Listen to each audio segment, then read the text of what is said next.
النبي الكريم الأمين ونحن على ذلك من الشاهدين والحمد لله رب العالمين. مل کے محبت کے ساتھ ایک دفعہ درود و سلام پڑھ السلام علیکم وعلی آلہ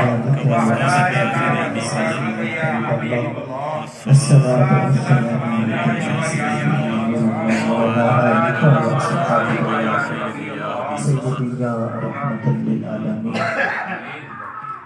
اللہ تبارک و تعالیٰ کی حمد و ثنا کے بعد حضور شافع یمن نشور دستغیر جہاں غم سارے زمان سیدہ سرورہ احمد مجتبہ جناب محمد مصطفیٰ صلی اللہ علیہ وسلم کی بارگاہ میں ہدیہ درود و سلام عرض کرنے کے بعد مختصر سا میرے جو ذمہ کاشف بھائی کی طرف سے موضوع لگا ہے کیونکہ ایصال ثواب کی بھی محفل ہے اور کاشف بھائی کی فرمایا والدین کی شان و عظمت کے بارے میں مختصر بیان کر دیجیے.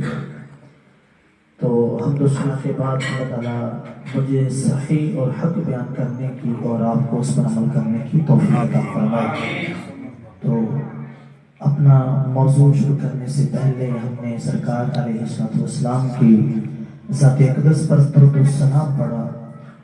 تو امام الانبیاء لجپال کریم آقا صلی اللہ علیہ وآلہ وسلم نے فرمایا کہ جس نے میری ذات اقدس پر محبت اور ذوق کی وجہ سے 3 مرتبہ صبح اور 3 مرتبہ شام کو میری ذات اقدس پر محبت اور ذوق کی وجہ سے درود و سلام پڑھا، اللہ تعالیٰ پر حق ہے کہ وہ اس دن اور اس رات کے گناہ معاف ہوں. سبحان اللہ. یعنی درود و سلام کی فضیلت ہے. میں نے حدیث مبارکہ کا لفظ بلفظ میں نے آپ کے بارے میں عرض کیا ہے کہ اللہ کے نبی کا فرمان ہے کہ 3 مرتبہ صبح 3 مرتبہ شام کو میری ذات پر جو درود و سلام پڑھتا ہے محبت اور ذوق کی وجہ سے اللہ تعالیٰ پر حق ہے کہ وہ اس دن اور اس رات کے سارے گناہ معاف کرے. سبحان اللہ. دیکھیں ہم دنیا میں رہتے ہیں، ہم سے بڑے گناہ ہوتے ہیں، بہت سارے ایسے گناہ کہ جو ہمیں پتہ نہیں ہوتا لیکن ہم گناہ کر جاتے ہیں. اور یہاں پہ گناہ جو مراد ہے وہ صغیرہ گناہ ہے. کبیرہ گناہ بغیر توبہ کیے معاف نہیں ہوتے. یہاں پہ صغیرہ گناہ ہے اور ہمیں صغیرہ گناہ بھی ہم اتنے زیادہ کر جاتے ہیں کہ ہمیں پتہ بھی نہیں چلتا. بلکہ امام الانبیاء لجپال کریم آقا صلی اللہ علیہ وسلم نے فرمایا کہ جس نے میری ذات پر 100 مرتبہ روزانہ درود و سلام پڑھا اللہ تعالیٰ اس کے ماتھے پر لکھ دیتا ہے کہ جہنم کی آگ اور نفاق سے بری ہے. نفاق سے بری ہے. تو ہمیں کوشش کرنی چاہیے. دیکھیں دن اور رات میں 24 گھنٹے ہیں اور اللہ تعالیٰ نے ہمیں زندگی دی ہے، کاروبار دیا، اولاد دی ہے، فیملی دی ہے، بہت کچھ اللہ پاک نے دیا.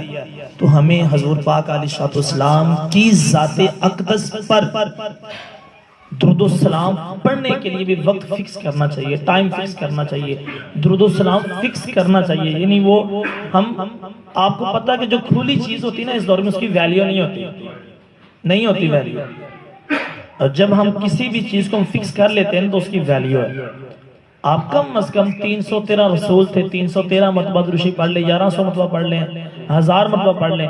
آخری حدیث مبارکہ اسی کے متعلق حضور پاک علیہ السلام نے فرمایا کہ جس نے 1000 مرتبہ میری ذات پر درود و سلام پڑھا وہ بندہ اس وقت تک نہیں مرے گا جب تک وہ جنت میں اپنا گھر نہ دیکھ لے. جنت میں اپنا گھر نہ دیکھ لے. اس حدیث مبارکہ کی اس سرکار نے اس کی وارنٹی دی، شورٹی دی ہے. سرکار نے فرمایا اس کی میں تصدیق کرتا ہوں. اور میری اور آپ کی بات غلط ہو سکتی ہے لیکن اللہ کے نبی کا فرمان غلط نہیں ہو سکتا. یہ ہم سب کا عقیدہ ہے. تو اللہ تعالی ہم سب کو درود و سلام پڑھنے کی توفیق عطا فرمائے. آپ کے سامنے قرآن مجید فرقان حمید کی ایک آیت کریمہ پڑھنے کا شرف حاصل کیا ہے. اللہ تعالی نے فرمایا کل نفس ذائقۃ الموت. ہر ایک جاندار شے نے، ہر ایک نفس نے، ہر ایک جاندار شے نے موت کا ذائقہ چکھنا ہے. اور آج کے ہم ایصال ثواب کی محفل میں بیٹھے ہیں اور سالانہ محفل پاک ہے نا یہ والد صاحب کی، تو والدین کی اور عزیز و قربا کی ایصال ثواب کی محفل ہے اور ہر جاندار شے نے موت کا ذائقہ چکھنا ہے. پھر فرمایا کل من علیہا فان، ہر ایک چیز نے فنا ہو جانا ہے۔ آج ہم قبر و آخرت کی تیاری کر لیں، موت کی تیاری کر لیں، اور قبر کو ٹھنڈا کرنے کی ہم کوشش کر لیں، کیونکہ ہر ایک جاندار شان موت دا ذائقہ چکھنا ہے۔ حضرت بی بی عائشہ صدیقہ رضی اللہ تعالی عنہا آپ دی بارگاہ سرکار دی بارگاہ چرس کی تھی، یا رسول اللہ کوئی ایسا شخص ہے جو شہید تو نہیں ہوا، شہید نہیں ہوا، لیکن مقام شہید کا پائے گا، درجہ فضیلت شہادت کی پائے گا، شہید نہیں ہوا۔ امام الانبیاء لجپال کریم آقا نے فرمایا اے عائشہ ایسا بندہ ہے جڑا کم از کم روزانہ اپنی موت کو 20 مرتبہ یاد کرے، کل قیامت والدن وہ شہید کے مقام میں اٹھایا جائے گا، شہید کے درجے پر اٹھایا جائے گا۔ اب بندہ موت کو یاد کو تو کر کے دیکھے نا، بلکہ سرکار کے حدیث مبارکہ ملتی کہ قبر بندے کو یاد کرتی ہے، قبر یاد کرتی ہے کہ اے انسان تیاری کر لو آخرت کی، تو نے میرے پاس اس قبر میں آنا ہے، میرے پاس کیڑے ہیں، مکوڑے ہیں، مچھو بچھو سب کچھ اس میں ہے۔ قبر ہمیں یاد کرتی ہے، تو سرکار نے کیا فرمایا 20 مرتبہ موت کو یاد کر لیں۔ اور حضرت سیدنا عمر فاروق رضی اللہ تعالیٰ عنہ آپ بازار سے نا غلام خرید کر لائے، میں مختصر کرتا چلا جاتا ہوں تاکہ وقت کم ہے۔ غلام کو خرید کر لائے اور کہا اے غلام تیرا ایک ہی کام ہے، تو نے مجھے ریگولر صبح کے ٹائم فرسٹ ٹائم یعنی صبح کے ٹائم جب نماز پڑھنی ہے مجھے یاد کروانا ہے اے عمر تجھے موت یاد ہے؟ کون ہے عمر؟ وقت کے خلیفہ ہیں، امیر المؤمنین ہیں، وہ صحابی ہیں کہ جس کے بارے میں حضور پاک علیہ السلام نے فرمایا کہ میرا ہر صحابی جنتی ہے، میرے ہر صحابی جنتی ہے۔ اور یہ تو وہ سرکار کے یاروں میں آتے ہیں نا، یہ تو وہ ہے جس کو سرکار نے خود مانگا ہے، یہ تو خود مانگنے والے ہیں۔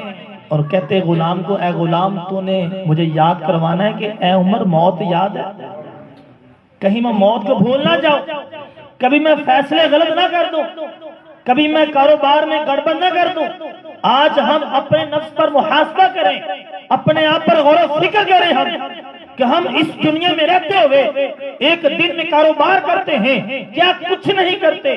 کیا ہمیں کبھی بھی قبر یاد آئی ہے، موت یاد آئی کہ یار میں نے مر جانا ہے اور یہ چیز میں ہیرا پھیری کر رہا ہوں، اس میں میں یہ کرنا ہوں؟ ہاں پرافٹ لینی چاہیے کاروبار میں، پرافٹ سرکار نے فرمایا اچھی لے سکتے ہیں بتا کے کہ میں نے اتنی پرافٹ لینی ہے، لیکن غلط بیانی نہ کر کے۔ عمر کیا کہتے ہیں اے غلام مجھے موت یاد کروانی ہے تاکہ میں اپنے فیصلے کاروبار سب کچھ صحیح کر سکوں۔ اور وقت گزرتا گیا، عرصہ گزر گیا، تو آپ نے فرمایا اے غلام ہون تو آزاد ہے۔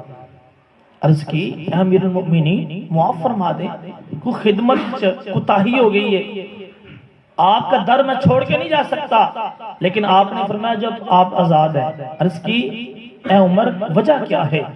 تو آپ نے فرمایا میں نے آئینہ دیکھا تھا، شیشہ آئینہ دیکھا تھا، اس شیشے میں ایک میرا سفید بال نظر آ گیا، اب مجھے غلام کی ضرورت نہیں ہے، اب جب میں آئینہ دیکھوں گا یا جب میں اپنے آپ کو دیکھوں گا، جب میں سفید بال کو دیکھوں گا تو مجھے موت یاد آتی رہے۔